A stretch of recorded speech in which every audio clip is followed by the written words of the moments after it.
2009년 12월 베트남 빈딘성의 낡은 성바오로 병원.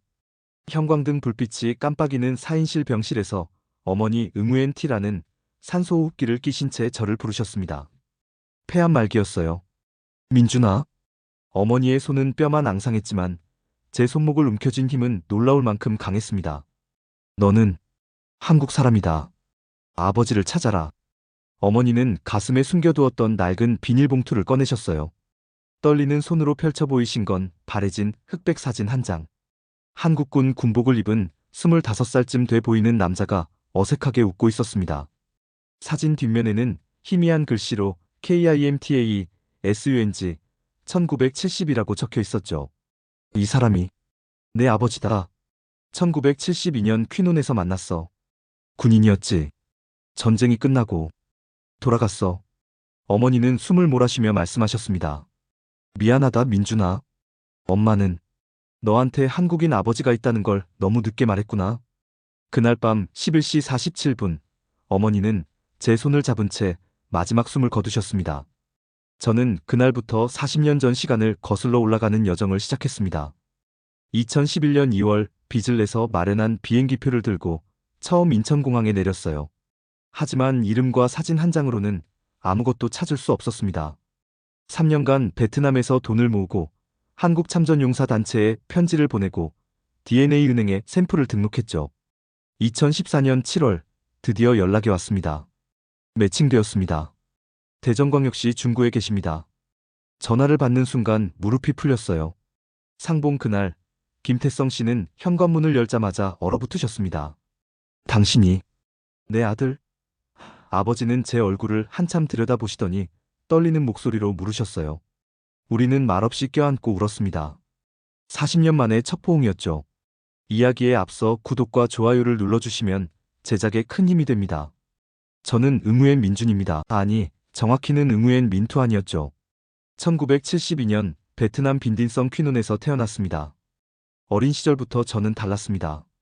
마을 아이들은 저를 꽃라이라고 불렀어요. 호녀라라는 뜻이죠. 학교 가는 길에 돌팔매질을 당한 적도 있었습니다. 제 코가 높고 눈이 크다는 이유만으로요. 어머니는 그럴 때마다 제 등을 쓰다듬으며 신경 쓰지 말라고, 저는 특별한 아이라고 말씀하셨습니다. 하지만 특별하다는 건 베트남에서 축복이 아니었습니다. 1980년대 초반 10살이었던 저는 새벽마다 어머니를 도와 퀴논 시장에서 쌀국수 육수를 끓였습니다. 그런데 마을 사람들은 어머니 가게에 잘 오지 않았어요. 전쟁의 수치를 낳은 여자라는 뒷말이 들렸습니다. 어머니는 그 말을 들을 때마다 고개를 떨구셨지만 절대 울지는 않으셨어요. 12살 되던 해 저는 처음으로 아버지에 대해 물었습니다. 어머니는 한참을 침묵하시더니 한국 사람이라고, 좋은 사람이었다고, 전쟁만 아니었으면 떠나지 않았을 거라고 말씀하셨어요. 저를 버린 게 아니라 몰랐던 거라고, 제가 태어난 줄도 모르고 전쟁이 끝나 떠났다고 하셨습니다. 그날 밤 저는 처음으로 아버지에 대해 생각했습니다. 한국. 세계 지도에서 찾아본 그 작은 나라. 그곳 어딘가에 제 아버지가 살고 있다는 게 믿기지 않았어요. 1990년대 베트남은 도이머의 정책으로 조금씩 변하고 있었지만 제 삶은 여전히 힘들었습니다. 고등학교를 졸업하고 호치민시로 올라가 오토바이 택시기사로 일했어요. 하루 12시간씩 운전대를 잡았지만 번 돈의 절반은 고향 어머니께 보냈습니다. 2005년 33살이 된 저는 응우엔 티화이와 결혼했습니다. 화이는 제가 혼혈이라는 걸 알면서도 받아줬어요. 성실하다는 것만으로 충분하다고 했죠. 하지만 화이 부모님은 달랐습니다. 결혼식 날 장인어른은 술에 취해 딸을 꼰 라이한테 시집 보낸다며 소리를 질렀어요. 저는 이를 악물고 더 열심히 일했습니다. 화이를 행복하게 해주고 싶었거든요. 2007년 딸 민지가 태어났을 때는 세상을 다 가진 기분이었어요. 작은 원룸이었지만 저희만의 가족이 생긴 거죠. 그런데 2009년 11월 어머니가 쓰러지셨다는 전화를 받았습니다. 폐암 말기였어요. 저는 화이와 민지를 호치민에 두고 고향으로 달려갔습니다. 성바오로 병원 사인실에서 어머니는 산소호흡기를 끼고 누워 계셨어요. 한 달 전만 해도 건강하셨는데 어머니는 앙상하게 마르셨더군요. 어머니는 저를 부르시더니 왼쪽 서랍을 보라고 하셨습니다. 저는 낡은 협탁 서랍을 열었어요. 노란 비닐봉투 하나가 들어있었죠. 봉투 안에는 흑백 사진 한 장과 낡은 군인 인식표가 들어 있었습니다. 어머니는 눈물을 흘리며 말씀하셨어요. 저 사진 속 남자가 제 아버지 김태성이라고, 한국군 이병이었다고, 1972년 퀸홈 방어작전 때 만났다고 하셨습니다. 제 손이 떨렸습니다. 사진 속 남자는 25살쯤 돼 보였어요. 뚜렷한 이목구비, 짧게 깎은 머리, 어색한 미소. 사진 뒷면에는 KIMTAE SUNG 1972 6 15라고 적혀 있었습니다. 저는 왜 이제야 말씀하시냐고 물었습니다. 어머니는 고개를 돌리며 미안하다고, 겁쟁이였다고, 제게 아버지 이야기를 하면 한국으로 떠날까봐, 곁을 떠날까봐 무서웠다고 하셨어요. 민준아. 어머니가 제 손을 꽉 잡았습니다. 뼈만 남은 손이었지만 힘은 놀라웠어요. 너는 한국 사람이다. 내 아버지를 찾아라. 그게 엄마의 마지막 부탁이야. 저는 어머니가 나을 거라고, 포기하지 말라고 했지만 어머니는 고개를 저으셨습니다. 얼마 안 남았다고, 아버지를 꼭 찾겠다고 약속해달라고 하셨어요. 저는 울먹이며 고개를 끄덕였습니다. 2009년 12월 23일 밤 11시 47분. 어머니는 제 손을 잡은 채 눈을 감으셨습니다. 마지막 말씀은 미안하다는 것이었어요. 장례를 치르는 3일 동안 저는 그 흑백 사진만 들여다봤습니다. 김태성, 제 아버지. 37년 전 이 땅을 떠난 사람. 과연 살아계실까, 살아계시다면 저를 받아주실까 하는 생각뿐이었습니다. 화인은 제 어깨를 감싸며 찾아보라고 했습니다. 어머님의 유언이니까요. 하지만 저는 회의적이었어요. 이름 하나와 40년 전 사진뿐인데 한국은 너무 멀었으니까요. 그래도 화인은 후회하지 않으려면 해봐야 한다고 했습니다. 저는 그날 밤 잠을 이루지 못했습니다. 천장을 바라보며 생각했어요. 저는 누구일까? 베트남 사람일까? 한국 사람일까? 아니면 둘 다일까? 둘 다 아닐까? 어머니의 목소리가 계속 들렸습니다. 너는 한국 사람이다. 아버지를 찾아라. 2010년 1월 저는 결심했습니다. 오토바이 한 대를 팔았어요. 150만 동, 한국 돈으로 8만 원 정도였죠. 거기에 그동안 모은 돈을 보태 왕복 항공권을 샀습니다. 화이는 반대하지 않았어요. 다녀오라고, 꼭 찾아야 한다고 했습니다. 2011년 2월 14일 저는 처음으로 인천국제공항에 발을 디뎠습니다. 비행기에서 내리는 순간 추위가 뼈를 파고들었어요.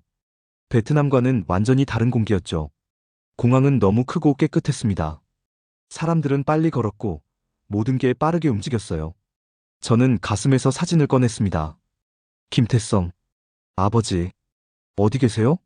하지만 현실은 가혹했습니다. 저는 한국어를 한마디도 못했고 단서는 사진 한 장뿐이었어요. 명동거리를 헤매다가 대한민국 보훈처라는 건물을 찾아갔습니다. 베트남 파병 군인을 찾으려 한다고 영어로 말하자 직원은 난감한 표정을 지었습니다. 자료가 너무 오래됐다고, 1972년이면 50년 가까이 된 거라고 했어요. 이름만으로는 힘들고 생년월일이나 군번이라도 있어야 한다는 말에 저는 무너졌습니다. 일주일 동안 서울 곳곳을 돌아다녔지만 아무 소득이 없었어요. 돈도 떨어졌고 희망도 사라졌죠. 귀국 전날 밤 저는 남산타워 아래 벤치에 앉아 있었습니다. 서울의 야경이 눈부셨지만 제 마음은 어두웠어요. 엄마 미안해요, 못 찾겠어요. 제 눈에서 눈물이 흘렀습니다.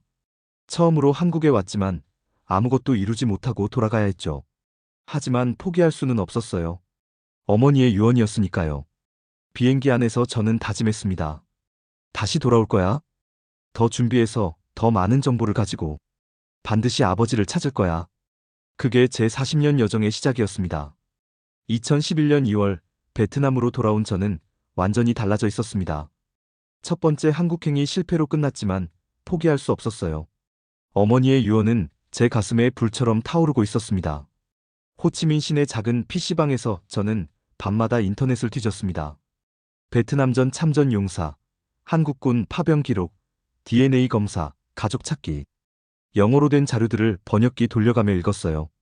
대한적 십자사 이산 가족 찾기 프로그램을 발견했지만 남북 이산 가족용이었고 베트남 혼혈이는 해당 사항이 없었죠. 2012년 3월 저는 미국의 DNA 뱅크라는 기관을 발견했습니다. 전 세계 사람들의 DNA를 등록해서 가족을 찾아주는 곳이었어요. 등록비는 $99. 당시 제게는 큰 돈이었지만 한 달 동안 하루 16시간씩 일해서 돈을 모았습니다. 2012년 6월, 저는 떨리는 손으로 면봉을 입안에 넣고 좌우 볼 안쪽을 30초씩 문질렀습니다. 건조시킨 후 밀봉 봉투에 넣어 미국으로 발송했어요. 국제우편료만 $35였죠. 그리고 기다렸습니다. 3개월, 6개월, 1년. 아무 연락이 없었습니다. 화이는 제 곁에서 묵묵히 지켜봤습니다. 우리 살림은 여전히 빠듯했어요. 딸 민지는 5살이 됐고 유치원비를 내기도 빠듯했습니다. 하지만 화이는 한 번도 포기하라고 하지 않았어요. 오히려 파트타임으로 식당 일을 시작했습니다. 2013년 8월, 저는 한배평화재단이라는 곳에서 베트남 파병 한국군 자녀들을 돕는다는 기사를 읽었습니다. 즉시 이메일을 보냈어요. 서투른 영어로 제 이야기를 썼죠. 어머니와 아버지의 이야기, 사진 한 장, 그리고 찾고 싶다는 절박함. 2주 후 재단 직원 박소연 씨에게 답장이 왔습니다. 도와주고 싶지만 자료가 부족하다고, 그래도 시도해보겠다고 했어요. 박소연 씨는 어머니가 아버지를 어디서 만났는지, 정확한 시기는 언제인지 물었습니다. 저는 어머니에게 들었던 모든 걸 떠올려 답장을 보냈어요. 1972년 6월경 퀴논에서 만났고 한국군 이병이었으며 이름은 김태성이라고요. 박소연 씨는 국방부 기록보관소에 문의했지만 1972년 당시 퀴논 지역에 주둔했던 한국군이 수천 명이었고 이름만으로는 특정하기 어렵다는 답변이 왔습니다. 하지만 박소연 씨는 포기하지 않았어요. 한국에도 DNA 데이터베이스가 있다고, 혹시 아버지가 등록했다면 매칭될 수도 있다고 했습니다. 2013년 11월, 저는 호치민의 한 대학병원에서 정식 DNA 검사를 받았습니다. 비용은 200만 동, 한국 돈으로 약 10만 원이었죠. 한 달치 수입이었지만 주저하지 않았습니다. 검사 결과를 받아 한국으로 보냈어요. 그리고 또 기다렸습니다. 2014년 1월, 2월, 3월. 매일 아침 일어나면 이메일부터 확인했습니다. 오토바이 택시를 운전하면서도, 손님을 태우면서도 제 머릿속은 온통 한국이었어요. 2014년 7월 15일 오후 3시 27분. 제 휴대폰이 울렸습니다. 이메일 알림이었어요. 발신자는 박소연, 제목은 긴급 매칭 결과였습니다. 손이 떨려서 휴대폰을 제대로 잡을 수가 없었어요. 오토바이를 길가에 세우고 이메일을 열었습니다. 매칭되었다는 한 줄을 읽는 순간 제 눈에서 눈물이 쏟아졌습니다. 김태성 씨의 DNA와 99.9% 일치, 친자 관계가 확실하며 현재 대전광역시 중구에 거주한다는 내용이었어요. 저는 그 자리에서 주저앉았습니다. 길가 노점상 아주머니가 놀라서 달려왔지만 저는 대답할 수 없었습니다. 울음이 터져나왔거든요. 찾았다. 드디어 찾았다. 그날 밤 저는 화이를 안고 울었습니다. 민지는 무슨 일인지 몰라 저희를 바라봤죠. 화이는 웃으면서 울었어요. 아버지를 찾았다고, 드디어 찾았다고 말했습니다. 박소연 씨는 며칠 후 다시 연락을 주셨습니다. 김태성 씨에게 연락했는데 처음에는 믿지 못하셨다고 해요. 베트남에 자식이 있다는 걸 전혀 몰랐고 충격을 받으셨다고 했습니다. 하지만 DNA 검사 결과를 보여드렸고 만나고 싶어 하신답니다. 저는 즉시 한국행 비행기표를 예약했습니다. 이번에는 편도로요. 돌아올 생각이 없었습니다. 아버지를 만나고 제가 누구인지 확인하고 싶었거든요. 2014년 8월 3일, 저는 다시 인천공항에 내렸습니다. 3년 만이었어요. 이번에는 달랐습니다. 목적이 분명했고 도착할 곳이 있었으니까요. 박소연 씨가 공항에서 저를 기다리고 있었고 함께 KTX를 타고 대전으로 향했습니다. 기차 안에서 박소연 씨는 아버지에 대해 이야기해 주셨어요. 자식은 없다고 생각하고 사셨대요. 제가 나타난 게 충격이기도 하지만 기쁨이기도 하실 거라고 했습니다. 대전역에 도착했습니다. 역 광장에 한 노인이 서 계셨어요. 흰 머리, 구부정한 어깨, 낡은 점퍼. 저는 그분을 한눈에 알아봤습니다. 사진 속 젊은 군인의 모습은 없었지만 그 눈빛만큼은 똑같았거든요. 저는 떨리는 목소리로 한국어로 아버지라고 불렀습니다. 그동안 연습했던 단어였어요. 김태성 씨는 멈춰서서 저를 위아래로 훑어봤습니다. 그리고 천천히 다가와 민준이냐고, 네가 민준이냐고 떨리는 목소리로 물으셨어요. 저는 네, 아버지, 저라고 답했습니다. 김태성 씨의 눈에서 눈물이 흘렀습니다. 그분은 저를 끌어안았어요. 42년 만에 첫 포옹이었습니다. 미안하다고, 정말 미안하다고, 몰랐다고, 제가 있는 줄 전혀 몰랐다고 하셨어요. 저도 울었습니다. 39살 남자가 낯선 역 광장에서 노인을 끌어안고 우는 모습이 우스웠을지도 몰라요. 하지만 상관없었습니다. 드디어 아버지를 찾았으니까요. 우리는 근처 조그만 식당으로 갔습니다. 아버지는 제 얼굴을 한참 동안 바라보시며 어머니 란에 대해 물으셨어요. 저는 어머니 이야기를 했습니다.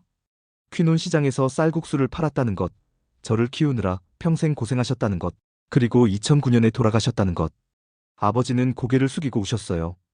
미안하다고, 책임을 못 졌다고, 전쟁이 끝나고, 철수 명령이 급박하게 떨어져서 제대로 작별 인사도 못했다고 하셨습니다. 저는 아버지 잘못이 아니라고, 전쟁이 그랬던 거라고 말했습니다. 아버지는 제 손을 잡으며 이제 왔으니 한국에 있으라고 아버지가 돌봐주겠다고 하셨어요. 그날 밤 저는 아버지 집에서 묵었습니다. 대전 중구의 작은 아파트였어요. 방 2개짜리 낡은 곳이었지만 제게는 궁전 같았습니다. 처음으로 아버지와 같은 공간에서 잠을 잤거든요. 다음 날 아침 아버지는 한국에 계속 있을 거냐고 물으셨습니다. 저는 고개를 끄덕이며 어머니가 저는 한국 사람이라고 말씀하셨다고 답했어요. 아버지는 웃으셨습니다. 주름진 얼굴에 환한 미소가 번지며 그래, 넌 내 아들이니까 한국 사람이 맞다고 하셨습니다. 그 순간 저는 느꼈습니다. 42년을 떠돌던 제가 드디어 집에 온 거라고요. 2014년 8월 5일 아버지 집에서 머문 지 이틀째 되는 날이었습니다. 아버지는 아침 식사를 하시다가 말씀하셨어요. 사실 한국에 가족이 있다고요. 베트남에서 돌아온 후 1975년에 결혼했고 아들과 딸이 있으며 손자 손녀도 있다고 했습니다. 제 가슴이 철렁 내려앉았어요. 아버지는 가족들에게 베트남 이야기를 한 번도 하지 않았다고, 전쟁의 기억이 너무 고통스러워서 묻어버렸다고 하셨습니다. 이제 가족들에게 말해야 한다고, 미안하다고 하셨어요. 다음 날 아버지의 가족들이 아파트로 왔습니다. 새어머니 이미숙 씨는 60대 후반의 차가운 표정이었고 이복형 김지훈 씨는 40살로 저를 보는 눈빛이 날카로웠습니다. 이복 누나 김소혜 씨는 37살 부드러운 인상이었지만 어색해했어요. 아버지가 떨리는 목소리로 제 소개를 하셨습니다. 베트남에서 온 아들이라고, DNA 검사로 확인됐다고요. 긴 침묵이 흘렀습니다. 새어머니가 먼저 입을 열었어요. 믿을 수 없다고, 40년 만에 갑자기 아들이 나타난다는 게 말이 되느냐고 하셨습니다. 김지훈 씨는 DNA 검사 결과를 요구했고 왜 이제야 나타났냐고, 뭘 바라고 온 거냐고 물었습니다. 저는 아무것도 바라지 않는다고, 그저 아버지를 만나고 싶었다고 말했어요. 하지만 그는 코웃음을 쳤습니다. 김소의 심한 저를 감싸줬지만 새어머니는 이런 일이 얼마나 수치스러운지 모르냐고 하셨어요. 그날 만남은 최악으로 끝났습니다. 새어머니와 김지훈 씨는 화를 내며 나갔고 아버지는 소파에 주저앉아 우셨습니다. 2014년 9월 저는 아버지와 함께 출입국관리사무소를 찾았습니다. 가족 초청 비자를 신청했고 2주 후 F-1 비자가 나왔어요. 그동안 저는 한 달 35만 원짜리 고시원에서 묵으며 건설 현장 막노동을 시작했습니다. 하루 7만 원, 새벽 6시부터 오후 6시까지 일했어요. 9월 25일 비자가 나오자마자 베트남으로 전화를 걸었습니다. 화이와 민지에게 한국으로 오라고 했어요. 2014년 10월 15일 3개월 만에 가족을 만났습니다.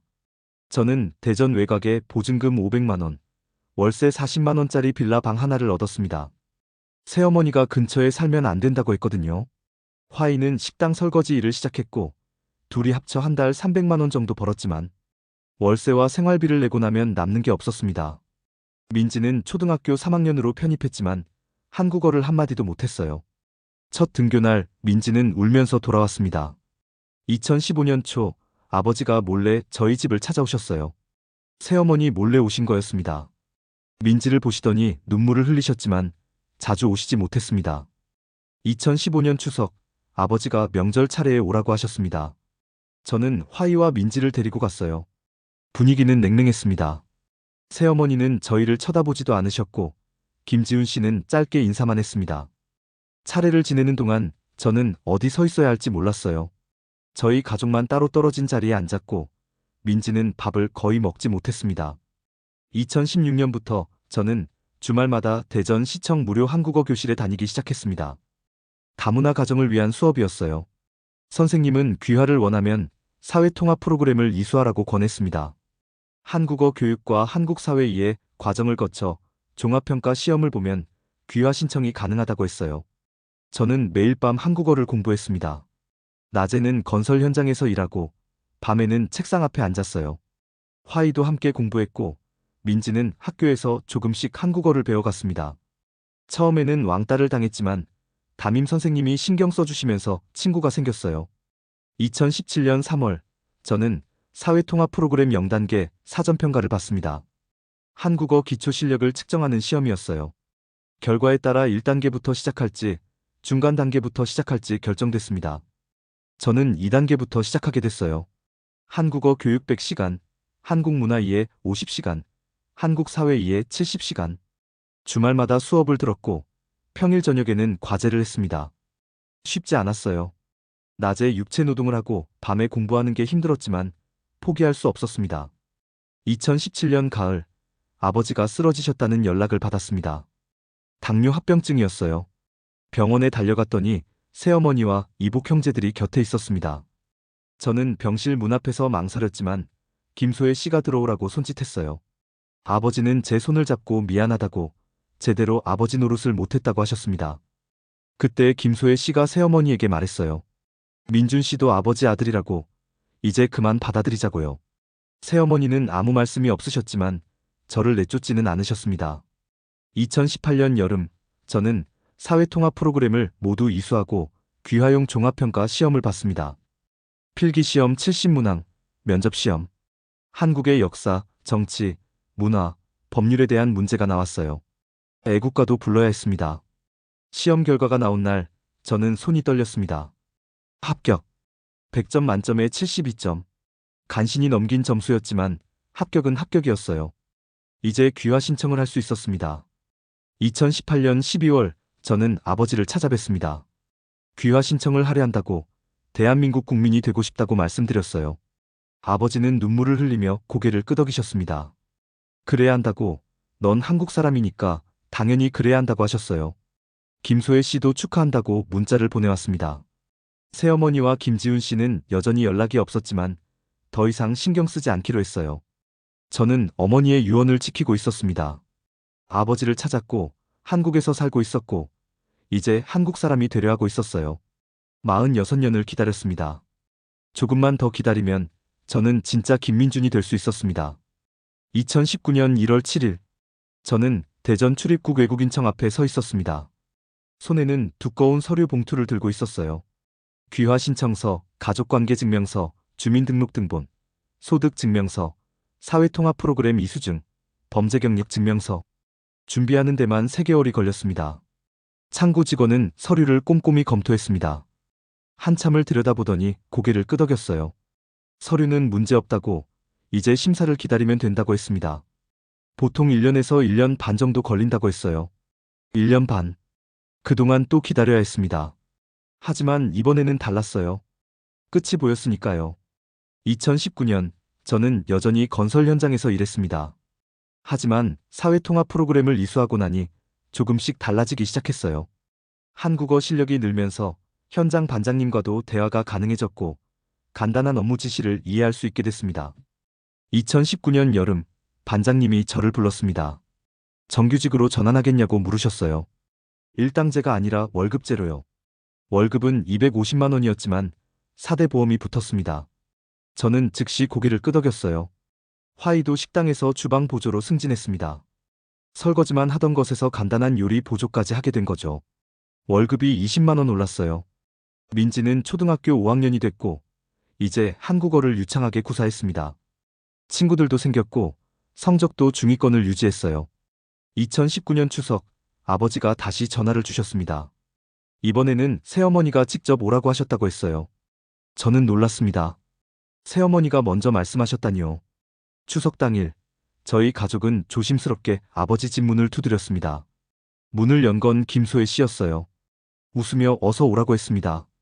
거실에는 새어머니와 김지훈 씨 그리고 조카들이 있었어요. 새어머니는 저를 보더니 앉으라고 하셨습니다. 여전히 차가운 표정이었지만 적어도 화를 내지는 않으셨어요. 김지훈 씨는 짧게 인사를 건넸고 조카들은 민지에게 다가왔습니다. 작년과는 분위기가 달랐어요. 차례를 지낼 때 아버지는 제 손을 잡고 재단 앞으로 데려가셨습니다. 이번에는 김지훈 씨가 불편한 표정을 짓지 않았어요. 저는 아버지 옆에 서서 함께 절을 올렸습니다. 47년 만에 처음으로 한국식 차례를 지냈습니다. 식사 시간, 새어머니가 저에게 밥을 주셨습니다. 말씀은 없으셨지만 그것만으로도 충분했어요. 김소혜 씨는 민지 옆에 앉아 이것저것 물어봤고 조카들은 민지와 게임을 했습니다. 돌아오는 길 화이가 말했습니다. 조금씩 나아지고 있다고, 시간이 필요했던 거라고요. 저는 고개를 끄덕였습니다. 그랬어요. 시간이 필요했던 거였습니다. 2020년 초 코로나19가 터졌습니다. 건설 현장은 한동안 멈췄고 저는 집에서 대기해야 했어요. 월급은 나왔지만 불안했습니다. 하지만 3개월 후 현장이 재개됐고 저는 다시 일터로 돌아갔어요. 그해 여름 출입국청에서 연락이 왔습니다. 면접 심사 일정을 잡자고 했어요. 2020년 8월 12일 오전 10시. 저는 떨리는 손으로 날짜를 달력에 표시했습니다. 면접 전날 밤 저는 잠을 이루지 못했습니다. 예상 질문을 수십 번 연습했어요. 왜 한국인이 되고 싶은가? 한국에서 무엇을 하며 살 것인가? 대한민국 헌법 제1조가 무엇인가? 면접 당일 저는 새로 산 셔츠를 입고 출입국청으로 갔습니다. 대기실에는 저처럼 면접을 기다리는 사람들이 있었어요. 중국인, 베트남인, 필리핀인. 모두 긴장한 얼굴이었습니다. 제 이름이 호명됐습니다. 저는 면접실로 들어갔어요. 중년 남자 심사관 2명이 앉아 있었습니다. 심사관은 제 서류를 보며 물었습니다. 왜 대한민국 국민이 되고 싶은지, 한국에서 무슨 일을 하며 사는지, 가족은 어떻게 지내는지. 저는 준비한 대로 차근차근 대답했어요. 아버지를 찾아 한국에 왔다는 것, 4년 넘게 성실히 일하며 살았다는 것, 딸이 한국 학교에 다니며 잘 적응하고 있다는 것. 심사관은 고개를 끄덕이며 또 물었습니다. 애국가를 아는지, 대한민국 헌법 정신을 이해하는지, 국민의 의무를 다할 수 있는지. 저는 떨리는 목소리로 애국가 1절을 불렀습니다. 동해물과 백두산이 마르고 닳도록. 면접은 30분간 이어졌습니다. 나올 때 심사관이 말했어요. 결과는 3개월 내로 통보된다고요. 2020년 11월 20일 우편함에서 출입국청 봉투를 꺼냈을 때 저는 숨이 멎는 줄 알았습니다. 손이 떨려서 봉투를 제대로 뜯을 수가 없었어요. 허가, 귀화허가. 저는 그 자리에서 주저앉아 울었습니다. 화이가 달려와 저를 안았고 민지도 울면서 아빠를 껴안았어요. 해냈습니다. 드디어 해냈습니다. 2021년 1월 저는 법무부로부터 국적증서 수여식 통지를 받았습니다. 2021년 2월 18일 오전 10시 대전시청 대강당. 그날이 제가 정식으로 대한민국 국민이 되는 날이었습니다. 아버지에게 전화를 드렸습니다. 오시겠냐고 물었어요. 아버지는 울먹이며 대답하셨습니다. 당연히 간다고, 어떻게 안 가겠냐고 하셨어요. 2021년 2월 18일 저는 양복을 입고 대전시청 대강당에 섰습니다. 140명의 귀화 대상자들과 함께였어요. 중국, 베트남, 필리핀, 태국, 우즈베키스탄. 여러 나라에서 온 사람들이 한자리에 모였습니다. 객석에는 가족들이 앉아 있었어요. 화이와 민지, 그리고 아버지. 아버지 옆에는 김소혜 씨도 앉아 있었습니다. 새어머니와 김지훈 씨는 오지 않았지만 그것도 괜찮았어요. 법무부 직원이 단상에 올랐습니다. 국적증서를 수여하겠다고 선언했어요. 한 명씩 이름이 호명됐고 우리는 단상으로 올라가 국적증서를 받았습니다. 응우엔 민준, 귀화 후 성명 김민준. 제 이름이 호명됐습니다. 저는 떨리는 다리로 단상에 올랐어요. 법무부 직원이 국적증서를 건넸습니다. 대한민국 국적증서. 김민준. 제 새로운 이름이었습니다. 모든 수여가 끝나고 우리는 태극기 앞에 섰습니다. 국민선서를 할 시간이었어요. 나는 자랑스러운 대한민국 국민이 될 것을 엄숙히 선서합니다. 제 목소리가 떨렸습니다. 나는 대한민국의 주권 수호와 국익 증진에 기여하며 전통과 문화를 사랑하고 법을 준수하며 모든 권리와 의무를 다할 것을 다짐합니다. 객석에서 아버지가 손수건으로 눈물을 닦고 계셨습니다. 화이도 울고 있었고 민지도 눈물을 흘렸어요. 애국가가 울려 퍼졌습니다. 동해물과 백두산이 마르고 닳도록. 저는 태극기를 바라보며 애국가를 불렀습니다. 이제 제 나라의 국가였으니까요. 식이 끝나고 아버지가 저를 끌어안았습니다. 잘했다, 민준아. 정말 잘했어. 저는 아버지 품에서 울었습니다. 49년을 기다렸습니다. 1972년 베트남 빈딘성 퀴눈에서 태어나 2009년 어머니의 유언을 받고 2014년 아버지를 찾아 2021년 드디어 대한민국 국민이 됐습니다. 응우엔 민주는 사라졌습니다. 이제 저는 김민준입니다. 그날 밤 저는 하늘을 올려다봤습니다. 베트남 어딘가에서 어머니가 저를 보고 계실 것 같았어요. 엄마, 약속 지켰어요. 저 이제 한국 사람이에요. 바람이 불었습니다. 마치 어머니의 대답 같았어요. 잘했다고. 수고했다고. 이제 편히 살라고. 저는 웃으며 눈물을 닦았습니다. 49년의 여정이 끝났습니다. 하지만 김민준의 삶은 이제 시작이었습니다. 대한민국 국민 김민준. 저는 이 이름으로 당당하게 살아갈 것입니다. 이 감동 스토리가 마음에 와 닿았다면 구독, 좋아요 눌러주시고 댓글로 대한민국 화이팅! 응원 메시지도 함께 남겨주세요. 큰 힘이 됩니다.